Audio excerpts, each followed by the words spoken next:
Telema tokende telema otala Kongo ekomi na maboko na yo. Telema tokende telema otala Kongo ekomi na maboko na yo.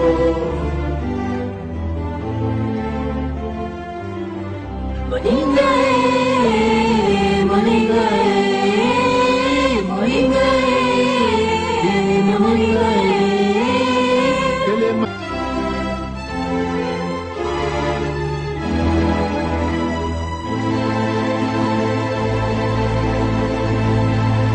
Chers compatriotes, chère jeunesse, mesdames et messieurs, c'est un grand honneur pour moi de participer à cette conférence qui revêt d'une grande importance pour tous les vrais amoureux de notre cher et beau pays.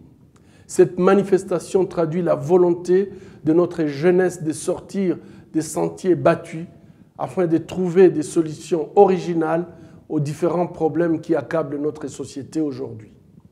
Chers compatriotes, votre présence en ces lieux témoigne de votre volonté d'arracher votre autonomie à un système d'oppression et de prédation qui a servi et paupérise tout un peuple. Vous exprimez votre soif naturelle et légitime de liberté, votre besoin existentiel d'indépendance qui vous a été confisqué depuis l'assassinat de notre héros national, Emery Patrice Lumumba. Chers compatriotes, nous aurions tant souhaité être à Kinshasa aujourd'hui avec vous, mais malheureusement, nous sommes bloqués à Paris et nous sommes dans l'incapacité d'arriver à Kinshasa pour cette commémoration. Je vous souhaite donc à tous une bonne fête de l'indépendance. Même si cette indépendance est encore à conquérir, nous devons la commémorer. L'indépendance comme la liberté se conquiert tous les jours. Nous devons être toujours prêts à la défendre. C'est notre liberté, c'est la dignité d'un peuple, être libre à jamais. La jeunesse congolaise a besoin de se mobiliser, de prendre son destin en main, d'arracher sa liberté et de se tracer une nouvelle itinéraire. Bref, s'assurer qu'elle ne commet pas les erreurs des générations passées, erreurs dont le pays souffre gravement aujourd'hui. Pour ce faire, la jeunesse congolaise a besoin de s'approprier de son histoire, de faire un travail de mémoire, de savoir d'où elle vient, de savoir quelles ont été les erreurs du passé, afin de corriger l'itinéraire et prendre définitivement la bonne direction pour construire un avenir meilleur. Notre hymne national Debout Congolais est la charnière de deux époques qui caractérisent notre histoire et expliquent notre présent. En effet, l'ancêtre de la République démocratique du Congo fut l'État indépendant du Congo, qui fut créé par la fusion de plusieurs royaumes, plusieurs tribus qui habitaient l'actuelle limite de la République démocratique du Congo et par la volonté d'une personne. Autant ces royaumes furent unis par hasard, par les sorts, autant l'artisan de cette fusion avait un autre objectif qui ne visait pas à fusionner les ethnies, mais plutôt à posséder l'espace qu'elle habitait à cause de ses richesses naturelles. Autant tous les autres pays africains étaient des colonies appartenant aux pays colonisateurs, autant l'État indépendant du Congo appartenait à une personne comme une propriété privée. Mais il faut savoir que dans l'esprit de grandes puissances, à l'époque, le Congo devait être une zone de libre-échange où toutes les puissances pouvaient faire des affaires librement. C'était la condition pour créer et céder un si grand territoire de 2 345 000 km² à une personne, le roi belge Léopold II, qui a eu cependant le mérite de négocier les frontières du Congo actuel. Il s'était présenté comme une force contre l'esclavage, un souffle civilisateur des indigènes congolais, mais il va succomber à la tentation de l'exploitation inhumaine des ressources naturelles du Congo. Cette attitude va choquer la conscience de l'humanité. Ainsi, le Congo va être cédé au royaume de la Belgique jusqu'en 1960. Malheureusement pour nous, après l'indépendance, nos différents présidents ont toujours géré le pays comme leur propriété privée. s'intéressant aux ressources naturelles et à l'enrichissement personnel et non au peuple. Aujourd'hui, 100 ans plus tard, le coltan a remplacé les caoutchoucs, mais le système d'exploitation est resté le même. Dans le deux cas, les Congolais ont été massacrés par millions et aujourd'hui, ces massacres continuent malheureusement. L'histoire dramatique du Congo se répète par manque de travail de mémoire.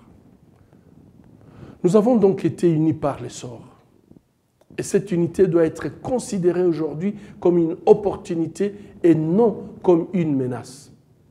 Nous pouvons constater que tous les ennemis du peuple congolais essayent depuis l'indépendance de nous démanteler, de balkaniser le Congo, car ils savent qu'unis, nous sommes invincibles, unis, nous sommes plus que vainqueurs. En 1960, nous étions moins mixés entre régions et malgré cela, la sécession katangaise avait échoué. Aujourd'hui, toute tentative de balkanisation est vouée à l'échec car nous sommes plus mixés et nous sommes en train de construire une identité nationale congolaise très solide. Grâce à la politique de Mobutu qui prônait une gestion de l'administration publique par des personnes des autres régions du pays, le mixage de Congolais des différentes régions s'était accéléré au point qu'aujourd'hui, nous avons tous dans une même famille un oncle Moulouba, une tante Mukongo, un neveu Mouswahili, une belle-sœur Ngala. C'est ça la véritable famille congolaise. Nous sommes un peuple avec tout ce que ces concepts impliquent, à l'instar des Américains, des Canadiens, des Français, j'en passe. Comment alors casser ces liens qui se sont tissés sur une superficie de 2 345 000 km² entre 80 millions d'habitants, et ceci pendant un siècle, sans faire des dégâts énormes? C'est lui qui essaie de balkaniser le Congo sur la base ethnique pour ses intérêts mercantiles. Sa place est devant les cours et tribunaux, car les pertes humaines seraient incalculables. Nous sommes unis par les sorts et notre diversité dans l'unité est une richesse immense. Notre salut, tout comme notre force pour construire un avenir meilleur, est dans l'unité. Mais la construction du Congo et la consolidation de notre indépendance passent par l'effort de tous. Il est utopique de penser qu'une classe de Congolais doit continuer à vivre dans l'extravagance des jets privés, des villas sur la Côte d'Azur, alors que d'autres doivent travailler péniblement et manger par alternance, sans éducation, sans eau, sans électricité, sans abri. C'est une forme d'esclavage moderne que nous ne pouvons plus continuer à accepter. Nous devons être unis dans l'effort pour mettre fin à l'exploitation de l'homme par l'homme, à l'assujettissement du Congolais par un autre Congolais. Nous sommes nés égaux et nous devons l'être devant la loi. Il est inconcevable que nous ayons une légion de diplômés universitaires qui ne soient pas associés à l'effort pour l'indépendance économique de notre pays. Comment pouvons-nous dresser nos fronts longtemps courbés lorsque notre jeunesse vit un chômage endémique? Ne dit-on pas que le travail ennoblit l'homme? Comment pouvons-nous être dignes quand nous vivons jusqu'à 40 ans sous le toit de nos parents par manque de revenus minimal garanti? 57 après l'indépendance, nos fronts sont toujours courbés. Nous devons les dresser. C'est par la création d'emplois que notre jeunesse peut travailler dans un climat de paix, un climat favorable aux affaires, attirant les investisseurs, encourageant les start-up. Ainsi, nous pouvons prendre le plus bel élan et pour de bon dans la conquête de notre indépendance effective. Pour y arriver, ce n'est pas l'ardeur qui manque au peuple congolais. J'ai eu la grâce de visiter plusieurs pays au monde et de faire des conférences dans beaucoup d'universités. Quelle n'a pas été ma surprise en constatant que partout, nous avons des Congolais universitaires ou tout simplement des Congolais hautement qualifiés qui font leur travail avec ardeur et enthousiasme à la satisfaction de leurs employeurs. Et que dire de la femme congolaise qui porte sa famille et le poids économique du pays sur ses épaules avec des moyens dérisoires? Il n'y a aucun doute. Nous sommes un peuple ardent et nous sommes capables de bâtir un Congo plus beau qu'avant par les labeurs. Aujourd'hui, notre labeur, malheureusement, profite plus aux autres qu'à notre pays. Nous avons besoin d'un sursaut patriotique pour que nos travaux pénibles à l'intérieur du pays, comme dans notre diaspora, ne puissent plus continuer à servir les intérêts égoïstes de certains groupes ou de certaines classes sociales, mais plutôt à ce qu'ils servent les intérêts des générations à venir. Ainsi, nous pourrons bâtir notre pays et le faire plus beau qu'avant dans la paix. C'est dans la solidarité, aussi bien transversale que verticale, que nous devons travailler. Les revenus universels garantis et la couverture sanitaire universelle sont des notions acquises chèrement en Occident depuis quelques décennies seulement. Mais ces notions de solidarité sont inscrites dans nos gènes. Elles sont transcrites dans nos traditions. Ce sont des notions de solidarité qui ont toujours fait la fierté de l'Afrique. Abandonner la solidarité, c'est abandonner son identité africaine. Mais comment alors expliquer cet égoïsme croissant au Congo qui fait de nous un pays riche avec une population parmi les plus pauvres de la planète et des dirigeants qui vivent dans une opulence outrancière? Le contraste social est tout simplement révoltant. Nous sommes devenus la risée du monde entier. Notre fierté d'être Congolais a été entamée. Mais tout n'est pas perdu, chers compatriotes, car notre capacité de sursaut et d'éveil patriotique peut faire la différence et nous restituer la dignité et la fierté perdues. Depuis 20 ans, notre souveraineté est constamment bafouée. Nous vivons chez nous comme des étrangers. Les choix que nous avons, c'est la résignation, l'exil, la prison ou la mort. Ce n'est même pas un choix, c'est une contrainte, c'est une situation qui nous est imposée. Dans ces conditions, peut-on vraiment parler de la souveraineté d'un peuple? Absolument pas. Nous sommes un peuple humilié par nos voisins qui n'ont aucune considération à notre égard, surtout lorsque nous devons aller chaque matin faire nos courses courantes hors de nos frontières, puisque le Congolais ne peut tout simplement plus faire des affaires dans son pays suite aux multiples taxes et tracasseries administratives qui paralysent les femmes commerçantes. Les jeunes hommes d'affaires congolais ne savent plus comment tenir leurs affaires, ainsi que toute initiative locale, laissant la place à la bande mafieuse qui vend tous les produits de consommation courante et exporte nos ressources naturelles. Nous sommes réduits à être des consommateurs et les autres doivent importer et exporter pour nous. Ils font leur business sur le dos du pauvre Congolais.